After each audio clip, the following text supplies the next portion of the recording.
Hi everyone, this is Dr. Nitin Choda with Ignition Time and welcome to my channel. Folks, things are ramping up as far as the Democrats are concerned. Today, the president is making his first official trip outside the White House to essentially rally public support for the massive $1.9 trillion stimulus package, the American Rescue Plan. So you can see that the White House is now taking their message outside the White House, outside the halls of Congress, and outside the TV network arena directly to the people. That is what President Biden is up to today. This is an official visit from the President of the United States that is going to take place today. On your screen, you'll see a headline of an article published in the Financial Times, which reads, Biden steps up stimulus pitch in bid to seal deal with Congress. President Biden takes first official trip outside of Washington to make case for his $1.9 trillion stimulus plan. So, folks, what's going to happen now is President Biden is going to focus more on the promotion of this plan, and he's going to get more attention from senators, from congressmen, from congresswomen on his $1.9 trillion stimulus package. Today, the president is scheduled to visit Milwaukee in Wisconsin, and so that's on the president's agenda today. Also on Thursday, the president is going to visit a Pfizer vaccine plant and he's going to make remarks via teleconference this Friday at the Munich Security Conference and a G7 meeting where he's expected to maybe even try and add some sort of a global dimension, according to the Financial Times, some sort of a global dimension to the stimulus talks. The president may even make a case for why the stimulus is important, not only for the recovery of the United States as a country, not only for the recovery of you as a taxpayer watching who's looking for stimulus news and unemployment benefits, but the president is also expected to talk about how the stimulus might help America get back to being the largest economy, to being the largest consumer. Keep in mind, our GDP, our gross domestic product, is the largest in the world. Well, it was prior to the pandemic, and it is on track to becoming the largest. Although at some point we will be overtaken by China. That's a whole different discussion. But President Biden is expected to say, hey, this stimulus plan will help America become the world's largest consumer again. All this is part of a three-dimensional strategy to try and get support from lawmakers on the stimulus package. I've covered this extensively. I've covered Vice President Kamala Harris. There she is, Vice President Kamala Harris, appearing on regional television networks in West Virginia and Arizona. Why? Because we have Senator Joe Manchin, the conservative Democrat from West Virginia. There he is. What's up, Joe? And we have Senator Kristen Sinema, who's a Democratic senator from Arizona, who, by the way, has signaled opposition to the $15 an hour minimum wage. So that's what Vice President Kamala Harris is up to. We know that Janet Yellen, there she is, the U.S. Treasury Secretary, has been appearing on television networks talking about the importance of going big, of going bold. The president has also talked about doing an extensive stimulus plan, doing a large stimulus plan, and he's gotten massive support from progressives like Bernie Sanders. There he is. What's up, Bernie? From Vermont, as well as Congresswoman Alexandria Ocasio-Cortez. So there seems to be a lot of support that is building now. And again, this is part of the president's effort to create a three-dimensional PR strategy, if you will, to make sure that everybody supports stimulus. And the only lone holdouts happen to be Republican senators like Rick Scott. There he is. What's up, Rick? Don't be upset, Rick. He looks a little upset.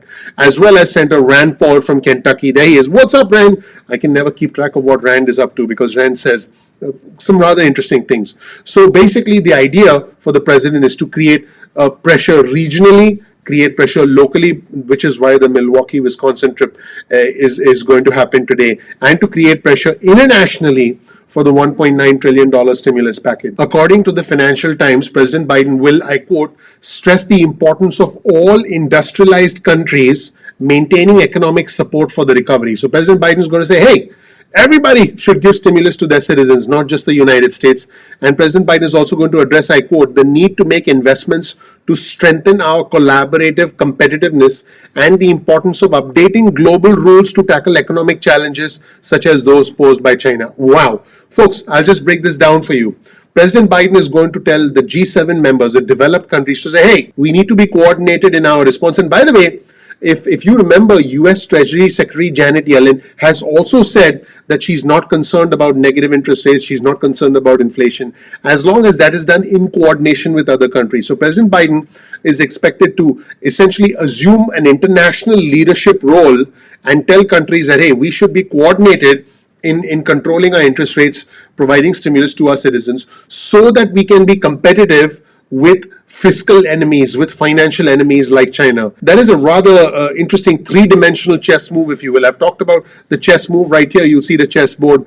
When you think of the chessboard nationally within our country, you obviously have President Biden, you have House Speaker Pelosi, you have the Senate Majority Leader Chuck Schumer, and the bane of his existence, his best buddy, absolutely not, the Senate Minority Leader Mitch McConnell. President Biden is now going to raise the stakes and make this an international battle for stimulus recovery, an international battle that will reinforce the need to have national stimulus, that will reinforce his $1.9 trillion plan, and then possibly have America lead the rest of the world in global economic recovery, while at the same time positioning China as the enemy. I also want our viewers and subscribers to know that there's a lot of public support for the American Rescue Plan. According to a survey done by CNBC, 64% of Americans believe that the $1.9 trillion American Rescue Plan is about right or too little, with just 36% saying it is too much. But that is pretty interesting. 36% of our fellow Americans think that it is too much. My guess, it's the richest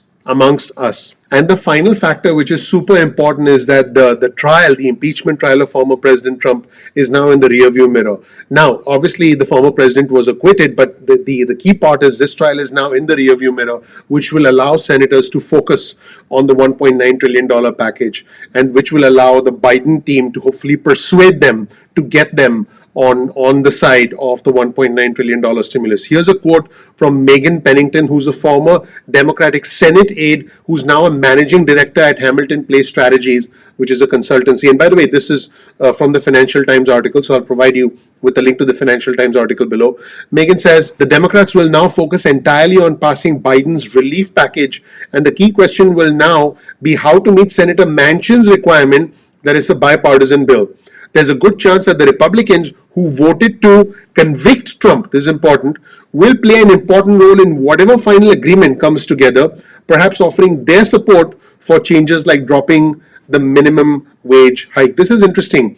Now, as you know, there are 7 Republican senators, including Mitt Romney from Utah, including Bill Cassidy from Louisiana. So there are 7 Republican senators who voted to convict Trump. If the Democrats can get them on the side of the stimulus package in exchange for dropping the minimum wage hike, which, by the way, I believe will end up on the chopping floor. Listen, hey, I want to be clear. I hope I'm wrong, and I hope that that it does happen, because it is going to help millions of our fellow Americans. But realistically, politically, it looks like it's going to end up on the chopping floor, because largely because Senator Joe Manchin from West Virginia, there he is. What's up, Joe? And Senator Kristen Sinema, the Democrat from Arizona, there she is. Hello, Senator Sinema.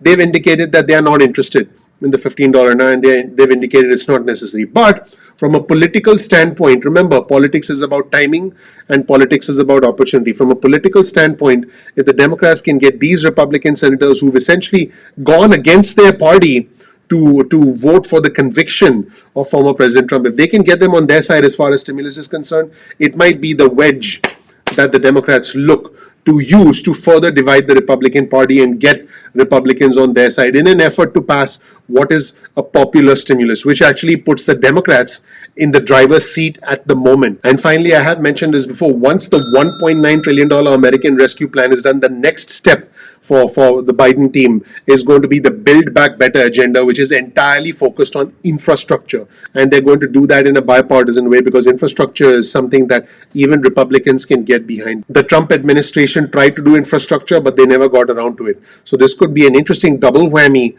for the Biden administration. Start with a large popular stimulus, then do a bipartisan infrastructure bill, and then set the Democrats up in a very strong position going into 2022. That's it, everyone. I hope you learned something new. Thank you so much for watching. I appreciate you. Please click the like button. Please subscribe. Please enable notifications. That would mean a lot to me personally. That helps out the YouTube algorithm. Also follow me on Twitter. Check out my Twitter feed. You'll learn more about the stories I'm reading. You'll be able to follow along with me in real time, and you'll be able to essentially see what I retweet in real time. I encourage you to follow me on Twitter. I'm looking forward to seeing you in the next episode of Ignition Time. One more time, please click like, please subscribe, please enable notifications. That sets up a confetti-like atmosphere for me. It really makes me happy, makes me want to dance.